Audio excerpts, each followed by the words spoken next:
Tunapomsifia Clatous Chota Chama, hii ndio maana halisi ya watu wengi kuwa wanamuita Triple C, mwamba wa Lusaka na majina mengine mengi, The Brain na vitu kama hivyo. Tazama bao la Simba Sport Club ambao lilifunga kwenye mchezo wao dhidi ya Mbeya City. Mpira ulikuwa unaenda kwa Neo Maema. Wakati unafika kwa Neo Maema, huyu nadhani alikuwa hana option yoyote, na najaribu kwenda taratibu. Nataka niuelezee taratibu bila kuongea haraka, kwa nahitaji muda wako vizuri ili kusudi uweze kunielewa, ili kesho na kesho kutwa tukirudi kusema Chama ni mchezaji mkubwa, basi wote tuelewe kwamba Chama ni mchezaji mkubwa. Tazama, Neo Maema yuko na mpira, wachezaji wa Mbeya City wamemzunguka 1 2 3 4, au tuseme 1 2 3. Hakuna option, amefungwa kwenye option zote. Elie Mpanzu na yeye amefungwa kwenye option zote. Clatous Chota Chama na yeye yuko marked na mchezaji. Nini unafanya wewe kama Chama sasa baada ya kujua kwamba umefungwa na mchezaji? Unafanya hii move aliyoifanya.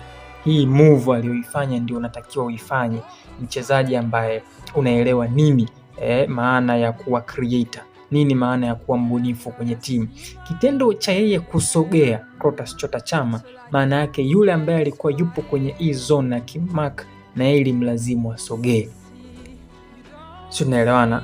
Yeye aliposogea ni lazima yule mchezaji ambaye ana mark na yeye atasogea. Nini sasa kilikuja ku make difference? Ni yeye kwanza kuendelea kukaa na mpira. Tunasema delay into the action. Una delay kwanza kuwa na mpira. Lengo ni nini? Ni kutafuta option nzuri. Sasa wakati yeye ana delay, hao wachezaji wengine walikuwa ni kama vile ananyona akaenda kusogea kumtengenezea mazingira magumu Elie Mpanzu asipate mpira. Then alivyogeuka kutana kulitazama goli, hapa ndio makosa yalifanyika. Wachezaji watatu wote walivutika kwenda kwa Clatous Chota Chama na kumwacha Elie Mpanzu akiwa free.